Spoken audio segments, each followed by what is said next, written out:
Muito bem, voltamos a falar direto da página do Jornal Visão Espírita, no YouTube e no Facebook, para mais uma gota de Espiritismo, mais uma gota de O Livro dos Espíritos. Estamos no livro 2º, capítulo 4. Vamos iniciar o item Destino das Crianças após a Morte. Hoje serão questões 197, 197A e 198 de O Livro dos Espíritos. Estamos utilizando o livro da editora M, a tradução da editora M. Se você puder compartilhar esse vídeo, a gente agradece. Não tem fins lucrativos, é apenas mesmo para para a doutrina espírita, para o engrandecimento e divulgação da doutrina espírita. Tá bom? Vamos lá. Questão 197, Destino das Crianças após a Morte. O espírito de uma criança morta com pouca idade é tão adiantado quanto a de um adulto? Vocês vão perceber que Kardec vai fazendo a pergunta, muda uma coisinha, refaz a pergunta, porque são espíritos diferentes, dias diferentes, até que se consiga uma homogeneidade nas respostas, e para testar os espíritos, porque morreu, prestava, continua prestando. Morreu, não prestava, continua não prestando, tá? Ah, isso vale para criança também. Fábio, mas criança também? A gente vai ver isso já já, tá bom? O espírito de uma criança morta com pouca idade é tão adiantado quanto a de um adulto? Resposta: algumas vezes muito mais, pois ele pode ter vivido muito mais e ter mais experiência, sobretudo se progrediu. 197A. Então o espírito de uma criança pode ser mais adiantado do que de seu pai? Isso é muito frequente. Vós mesmos não os testemunhais muitas vezes na terra? Ele faz uma pergunta. Isso é muito frequente. Ele faz uma pergunta. Vós mesmos não o testemunhais muitas vezes na terra? Realmente, a gente vê isso acontecendo, né? Geração após geração, sempre nós tivemos espíritos encarnando. A geração nova sempre foi mais inteligente e mais proativa. Isso não está acontecendo nessa geração de agora, em 2023, em que essa geração tem muito acesso à informação, muita tecnologia, mas são muito fracos, né? É a geração mais fraca da história humana, essa geração de agora. Os mais jovens de agora são mais vazios, né? A tecnologia e a disponibilidade das informações, elas realmente prejudicam um pouco essa situação. E estamos vivendo uma época de transição planetária, em que a Terra está saindo de provas e expiações para a regeneração. Então, necessariamente, muitos espíritos estão tendo, digamos, a sua última chance ou as últimas oportunidades de encarnar na Terra para conseguirem manter pelo menos o estágio semelhante ao da Terra. Então, a grande maioria dos espíritos que aqui estamos encarnados, claro, que vamos conseguir ficar na Terra. Estamos falando de 8 bilhões de pessoas encarnadas, mais as 20 ou 22 bilhões de pessoas desencarnadas. A grande maioria vai continuar aqui na Terra. A Terra vai passar de provas e expiações para regeneração, a grande maioria vai ficar por aqui. Mas há um grande número de pessoas que não vai ficar. Esse grupo de pessoas vai ter que ser exilado da Terra para um planeta que pode ser o tão falado ultimamente na mídia espírita, Quiron, né, exilados para o planeta Quiron. Sim, sendo Quiron ou sendo qualquer outro nome, é para um outro planeta que está passando de primitivo para provas e expiações, que esses espíritos da Terra que não poderão continuar aqui por não atingirem o grau mínimo de evolução para um planeta de regeneração, serão exilados. Isso vai acontecer. Então, como Deus é infinitamente bom, mas é infinitamente justo, ele também vai permitir que esses espíritos tenham a sua última oportunidade. Daí essa mesclagem da nova geração bastante conturbada, né? Uma geração, por exemplo, que acha que não há necessidade de faculdade, porque na internet tem tutoriais e tem todas as informações de tudo que se precisa.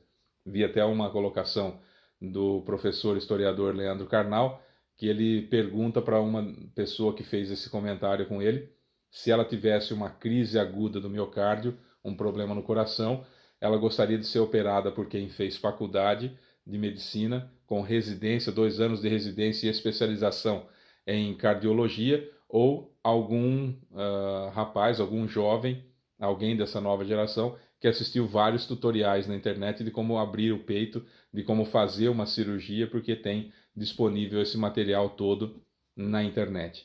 Né? Aí a pessoa fala, realmente eu prefiro um médico formado. É essa diferença entre informação disponível e capacidade de amealhar aquelas informações, né? Por isso que nós estamos numa geração bastante conturbada. Como estamos numa época de transição, é até comum que isso aconteça, mas via de regra, sempre foi assim.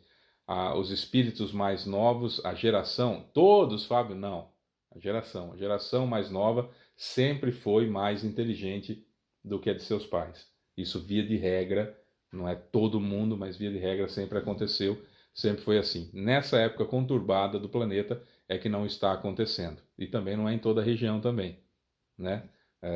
Estamos falando de uma geração como um todo que tem essa dificuldade. Ah, mas tem aqueles que são extremamente, tem bons e ruins. Tem os dois extremos, mas a grande média está realmente abaixo do esperado. 198. O espírito de uma criança que morre com pouca idade pertence aos graus superiores, uma vez que não pôde fazer o mal? Pergunta fabulosa e a resposta intrigante. Eu vou repetir a pergunta. O espírito de uma criança que morre com pouca idade pertence aos graus superiores, uma vez que não pôde fazer o mal? Essa é uma pergunta extremamente importante para a época e para hoje em dia também, porque na época estávamos aprendendo, em 1857, quando foi escrito o Livro dos Espíritos, estávamos aprendendo sobre reencarnação, né? Então faz todo sentido essa pergunta. E hoje em dia, uma grande parcela da população faz de conta que não existe a reencarnação, ou é rebelde em aceitar a reencarnação, ou simplesmente não aceita, não consegue compreender a reencarnação, e isso as torna extremamente materialistas. Porque a reencarnação é a única coisa que faz com que nós entendamos o Cristo como ele realmente quis ser para nós guia e modelo da humanidade. Então, a pergunta é extremamente importante. Não pôde fazer o mal, então é dos graus superiores? Resposta. Se não fez o mal, também não fez o bem.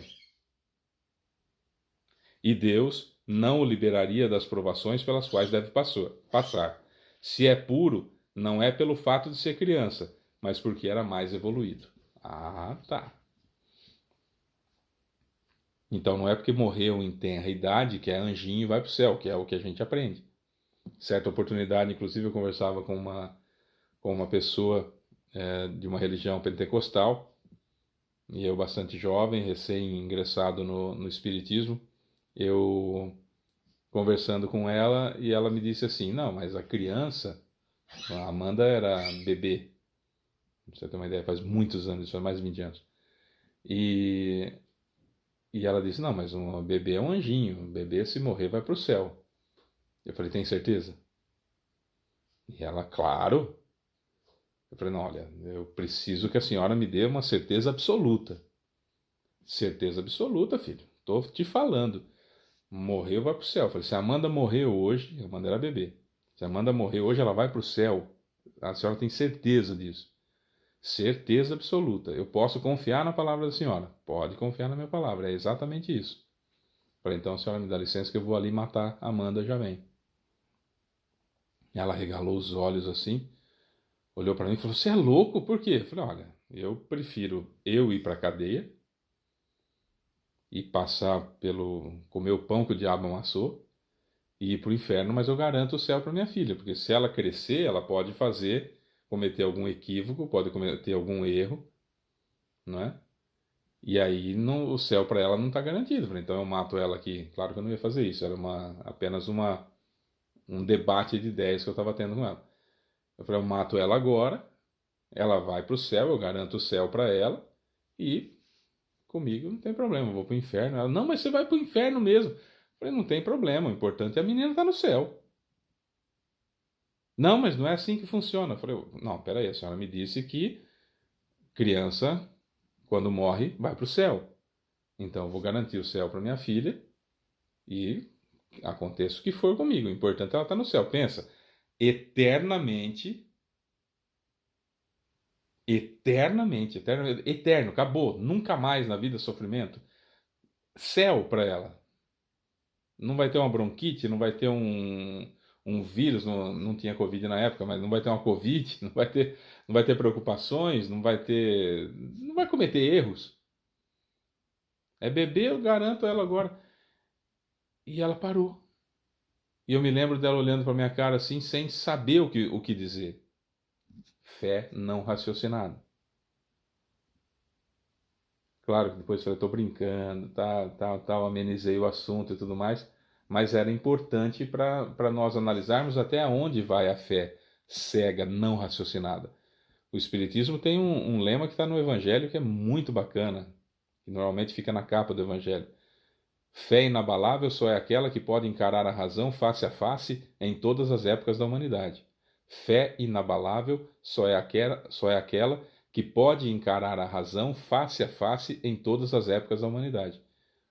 Fé cega me enche de dúvida no momento crucial. Me tira a certeza no momento em que eu sou confrontado. Vai me fazer falta. Se você correr qualquer rede social, se você está assistindo a gente pelo Facebook, por exemplo, se você correr o Facebook, vendo não só seus amigos, mas as sugestões algorítmicas que o Facebook vai sugerir para você, você vai ver frases, nossa, uma barbaridade. Deus é minha justiça, Deus é minha força, Deus faz o meu amanhecer é bonito porque Deus está comigo, acordo com Deus. Quando você vira uma frase dessa, clica no perfil da pessoa e vá ver as outras postagens. Via de regra, o Fábio falou que todas, não, via de regra, você vai encontrar desespero, desabafos, raiva, postagem de coisa tola, de coisa feia, de desgraça, mal da vida alheia, você vai encontrar tudo isso. Não, peraí, mas não estava falando de Deus agora? Porque é uma fé aqui e não aqui. O Espiritismo quer estar aqui. Tem espíritas com a fé aqui? Tem. Por isso nós estudamos o Livro dos Espíritos, para entender. Uma criança é um espírito milenar que tem, semelhante a nós, aproximadamente 65 mil encarnações. Não é uma bonequinha que se mexe.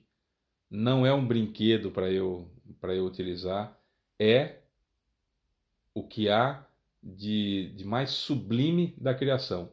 Um ser humano, um espírito que confiou nascer comigo para que eu dome suas más inclinações o máximo possível para ajudá-lo quando chegar na adolescência, ele ter uma vida já começando diferente das últimas encarnações, com muitos valores, com muitos dogmas, com muitas crenças e com muitos conceitos bons prontinhos na cabeça.